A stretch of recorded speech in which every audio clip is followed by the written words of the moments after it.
Halo kawan-kawan, selamat kembali lagi di video hari ini. Hari ini saya ingin membuat video preview di pertandingan big match antara Arsenal melawan Spurs di North London Derby. Ini pastinya akan menjadi pertarungan yang sengit antara kedua tim London Utara tersebut. Karena kedua tim ini memiliki rekor sempurna selama ini dengan rekor 4 kemenangan dan 1 seri di 5 pertandingan terakhir di Premier League. Kedua tim sama sekali tidak terkalahkan. Tottenham Hotspur dan Arsenal juga sudah mengantongi 13 poin. Angka poin yang sama. Posisi Spurs berada di posisi kedua dan Arsenal berada di posisi keempat dengan 13 poin tersebut. Tapi yang memisahkan kedua tim ini adalah goal difference saja. Di pertandingan terakhir, Arsenal sudah melibas PSV dengan skor 4-0 di laga Champions League. Ini adalah laga pertama Arsenal di Champions League dalam beberapa tahun terakhir ini. Dan mereka langsung menunjukkan bahwa mereka itu juga sudah pantas bermain di ajang tertinggi di Liga Eropa tersebut dengan skor 4-0 melawan PSV.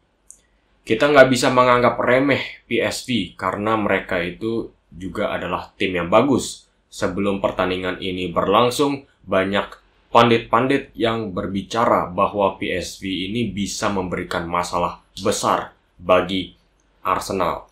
Tapi kenyataannya di atas lapangan, Arsenal langsung memberikan performa dominannya dan langsung mencetak 4 gol tanpa balas melawan PSV tersebut. Dan pastinya yang akan menambahkan semangat Arsenal menjelang melawan Spurs ini adalah ketiga pemain lini depan mereka, Leandro Trossard, Gabriel Jesus, dan Bukayo Saka berhasil mencetak golnya. Jadi mereka ini berhasil menunjukkan ketajamannya di depan gawang. Pastinya ini adalah suatu hal yang diperlukan ketika menghadapi lini pertahanan Tottenham Hotspur. Sebaliknya, Spurs juga datang ke laga North London Derby ini juga dengan kepercayaan diri yang sama tingginya dengan Arsenal. Mungkin bukan dari segi seberapa dominannya permainan mereka, tapi dengan fighting spirit mereka melawan Sheffield United. Di pertandingan melawan Sheffield United ini, Tottenham Hotspur sempat ketinggalan 1-0 duluan di menit ke-73. Tapi mereka berhasil memberikan comeback-nya dengan 2 gol di masa injury time melalui tembakan Richarlison dan juga Kulusevski. Itu bisa kita lihat dari suasana atmosfer di sekeliling stadium Tottenham Hotspur. Seberapa gembiranya mereka dengan hasil 2-1 tersebut. Ini juga menunjukkan bahwa Spurs bukanlah hanya tim yang bisa bermain bagus, tapi mereka juga bisa mendapatkan hasil kemenangan kotor dengan menunjukkan fighting spirit mereka. Jadi kedua tim yang datang ke partai North London Derby dengan kepercayaan diri yang sangat tinggi ini, pastinya yang akan menjadi pertanyaan yang menarik adalah bagaimana mereka akan menghadapi tantangan ini. Apakah mereka akan bermain hati-hati demi menjaga rekor sempurna mereka? Dan siapa yang akan mengambil inisiatif pertama? Dari rekor head-to-head antara Arsenal dan Spurs di partai Emirates Stadium kali ini, ada kabar baik untuk Arsenal, di mana mereka dalam 7 pertandingan terakhir melawan Tottenham Hotspur, mereka tidak terkalahkan di Emirates Stadium. Ini pastinya akan menjadi faktor psikologi untuk kedua tim tersebut. Dan yang lebih menariknya lagi, di 7 pertandingan terakhir ini, tidak pernah ada hasil seri antara kedua klub tersebut. Hasil selalu membawa kemenangan untuk satu tim dan juga membawa kekalahan untuk klub lainnya. Dan yang harus kita catat yaitu adalah pertandingan terakhir antara Arsenal melawan Spurs di Tottenham Hotspur Stadium. Arsenal setelah sekian lamanya berhasil memenangkan pertandingan tandang tersebut dengan skor 2-0. Di bulan Januari 2023. Ini pastinya juga adalah suatu hal psikologi yang bisa dibawa Arsenal ke pertandingan melawan Spurs kali ini. Dan kita langsung aja masuk ke prediksi starting 11 Arsenal dan Spurs. Untuk tim kandang, kita langsung mulai di posisi kiper. Saya memilih David Raya di atas Aaron Ramsdale. Ada beberapa orang yang sedikit mengira bahwa Arteta ini akan melakukan rotasi antara Raya dan Aaron Ramsdale. Tapi mitos itu langsung terpecahkan ketika Arteta memutuskan untuk menggunakan David Raya di partai melawan Everton di Premier League dan juga melawan PSV di Champions League. Jadi itulah alasan kenapa saya pakai David Raya. Karena juga dari segi ball playing, dari segi operan-operan lambung, dan juga dari segi mengolah bola, kelihatannya dia lebih nyaman dengan bola di kaki daripada Aaron Ramsdale yang beberapa kali juga sempat kehilangan bola ketika mereka mencoba untuk play from the back. Untuk lini pertahanan ada Zinchenko, Gabriel, Saliba, dan Ben White. Kita sudah tidak bisa meragukan lagi pengaruhnya Zinchenko di posisi back kiri sebagai inverted fullback. Ketika dia dimasukkan melawan Everton di Goodison Park, itu bisa langsung kelihatan. Zinchenko itu langsung memberikan kestabilan di lini tengah Arsenal dalam segi possession football. Saliba dan Gabriel juga akan ditugaskan untuk menjaga Son Heung-min yang saya perkirakan akan bermain di posisi nomor 9 melawan Arsenal. Son Heung-min dengan kecepatannya ini adalah ancaman yang sangat besar, tapi tidak bisa diragukan lagi dari segi fisik, Gabriel dan Saliba bisa membuli Son Heung-min. Karena dengan dorongan-dorongan kecil ini juga bisa merusak keseimbangan Son Heung-min untuk memberikan pengaruhnya di pertandingan kali ini. Di lini tengah ada Declan Rice, Fabio Vieira, dan Odegaard. Kenapa saya pilih ketiga pemain ini? Saya rasa ini akan memberikan kombinasi yang paling cocok untuk melawan Spurs. Declan Rice bisa memberikan fondasi yang kuat di posisi jangkar tersebut, dan dia juga bisa mendaur ulang possession di area tersebut. Dan Fabio Vieira dan Odegaard juga sudah bermain bagus dalam segi kreativitas. Fabio Vieira juga hampir memberikan asisnya ke Gabriel Martinelli melawan Everton, dan Odegaard juga kita sudah tahu dia adalah salah satu playmaker terbaik di Premier League saat ini. Di lini depan ada Leandro Trossard yang akan menggantikan Gabriel Martinelli. Martinelli pastinya adalah suatu kehilangan yang cukup besar untuk Arsenal dari segi dribbling yang sangat direct, dan juga kecepatannya dia ini pastinya akan dirindukan oleh Arsenal. Tapi itulah alasan kenapa Arsenal itu berani berinvestasi cukup tinggi untuk mendatangkan pemain pelapis seperti Leandro Trossard, di mana ketika Martinelli itu mengalami cedera, tidak ada penurunan dalam kualitas ketika Leandro Trossard menggantikan Martinelli. Dan di posisi sayap kanan ada Bukayo Saka. Memang betul, Saka ini bukanlah pemain dengan kepercayaan diri yang sangat tinggi saat ini. Tapi Bukayo Saka tetaplah Saka. Ketika lawan berani memberikan ruang sekecil apapun, Saka bisa memanfaatkan ruang tersebut untuk melesatkan tembakan melengkung dari posisi sayap kanan ini. Dan di posisi striker, saya pilih Gabriel Jesus di atas Eddie Nketiah. Kenapa saya pilih Gabriel Jesus? Saya rasa untuk mencoba memecah belahkan lini pertahanan Spurs diperlukan trik-trik mautnya Gabriel Jesus dan kemampuan ngedribblingnya Gabriel Jesus. Dan sekarang kita langsung masuk aja ke starting line-up-nya Tottenham Hotspur. Di posisi kiper ada Vicario. Ini adalah kiper dengan unsur kejutan musim ini.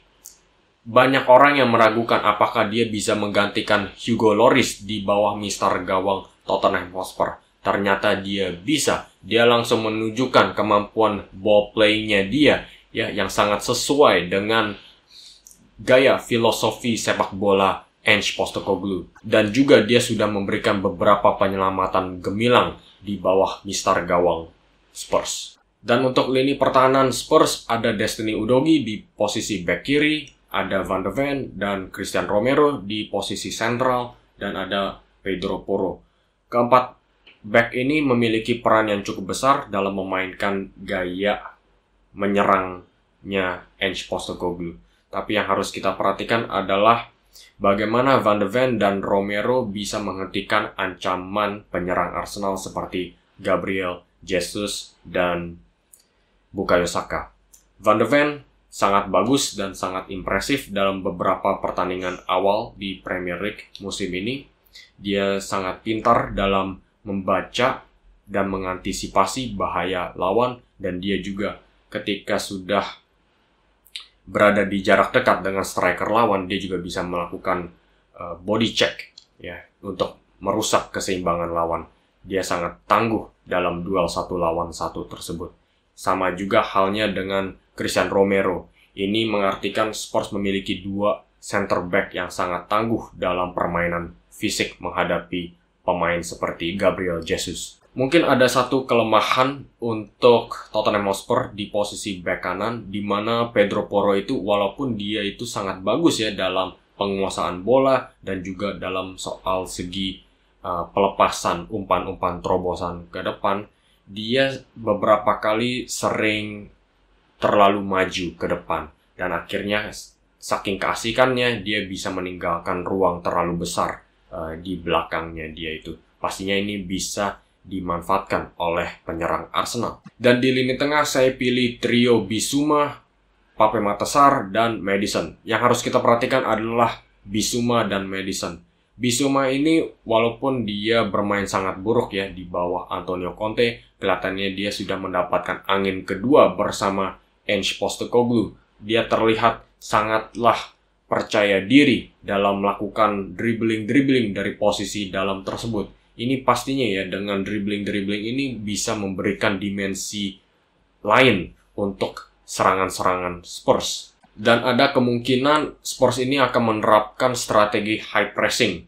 Jadi sebelum Arsenal ini meluncurkan serangan balik, ada kemungkinan Ange Postecoglou akan memberikan instruksi kepada Bissouma untuk langsung mematahkan serangan-serangan balik Arsenal ini di sumbernya sebelum bola dialirkan ke lini depan Arsenal. Dan kalau Spurs ingin berhasil menang melawan Arsenal, Maddison punya peran yang paling penting di pertandingan kali ini.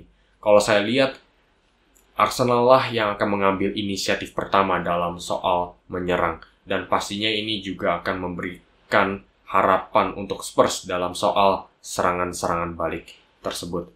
Jadi apa yang akan dilakukan oleh Spurs kemungkinan besar adalah mereka akan mencoba memberikan bola sebanyak mungkin ke Maddison, di mana setelah dia menerima bola, dia akan mencoba untuk meluncurkan umpan-umpan terobosan ke Son Heung-min di depan. Dan di posisi lini depan, Spurs juga nggak kalah kuatnya ketimbang Arsenal. Di posisi sayap kiri, saya pilih Richarlison. Ini mungkin suatu eksperimen yang cukup berbeda ya. Tapi kalau saya lihat dari segi pengalaman bermain di Premier League dan juga segi pengalaman bermain di partai big match seperti ini, Richarlison sepertinya lebih bagus daripada Maynard Solomon. Richarlison juga kelihatannya juga sangat menikmati ya partai big match seperti melawan Arsenal kali ini, karena dia itu juga dengan drama-drama teatrikalnya ini juga bisa membawakan kartu kuning ataupun kartu merah ketika dia berhasil memicu amarah dari pemain lawan. Pastinya ini sangat berguna di ajang-ajang yang pastinya penuh dengan emosi. Dan di posisi sayap kanan ada Dejan Kulusevski. Walaupun saya rasa dia itu masih belum mencapai level tertingginya musim ini, saya rasa dia masih tetap pemain sayap dengan daya kreatif yang sangat tinggi. Dengan crossing-crossingnya, pastinya ini akan menjadi makanan empuk untuk striker seperti Son Heung-min dan juga Richarlison yang akan menambahkan jumlah pemain di area kotak penalti Arsenal. Dan untuk posisi striker, saya akan pasang Son Heung-min yang pastinya dengan kecepatan tingginya bisa memanfaatkan garis tingginya lini pertahanan Arsenal. Jadi yang harus kita perhatikan adalah kerjasamanya antara Maddison dan Son Heung-min. Jika Maddison bisa melepaskan Son Heung-min di ruang-ruang di belakang garis pertahanan Arsenal tersebut, Son Heung-min dengan keklinisannya dia dan ketajamannya dia di depan gawang lawan, dia bisa mencetak beberapa gol di pertandingan kali itu. Tapi permasalahannya adalah apakah Spurs bisa memberikan suplai bola ke Son Heung-min? Oke, kira-kira sampai di situ aja analisa preview antara Arsenal melawan Spurs. Saya kira ini akan menjadi pertarungan sengit, di mana kedua klub ini juga akan menggunakan filosofi menyerang yang sangat sama. Kedua tim menggunakan peran inverted fullback, Spurs menggunakan Udogie dan Pedro Porro. Yang bisa memainkan peran ini Zinchenko untuk Arsenal. Jadi mereka berdua ini pastinya sangat berantusias untuk mengambil kendali di lini tengah. Jadi ini akan menjadi pertanyaan yang sangat menarik. Siapa yang bisa mengontrol tempo permainan di lini tengah? Dan untuk prediksi skor, karena Arsenal bermain di laga kandang, mereka juga memiliki rekor hampir sempurna di Emirates Stadium melawan Spurs. Jadi dengan pertimbangan seperti ini, saya berani menjagokan Arsenal mengalahkan Spurs dengan skor 2-1. Oke guys, sampai di sana aja video kali ini. Coba kasih pendapat kalian, apakah kalian setuju Arsenal pasti akan mengalahkan Spurs, atau kalian merasa Spurs di bawah Ange Postecoglou bisa memberikan ancaman baru yang sebelumnya tidak pernah dirasakan oleh Arsenal sebelumnya. Dan seperti biasa, jangan lupa klik like dan subscribe karena saya bakal terus upload konten-konten Premier League di hari-hari mendatang. Oke, sampai di sini aja video kali ini. Sampai jumpa di video selanjutnya dan terima kasih sudah menyaksikan.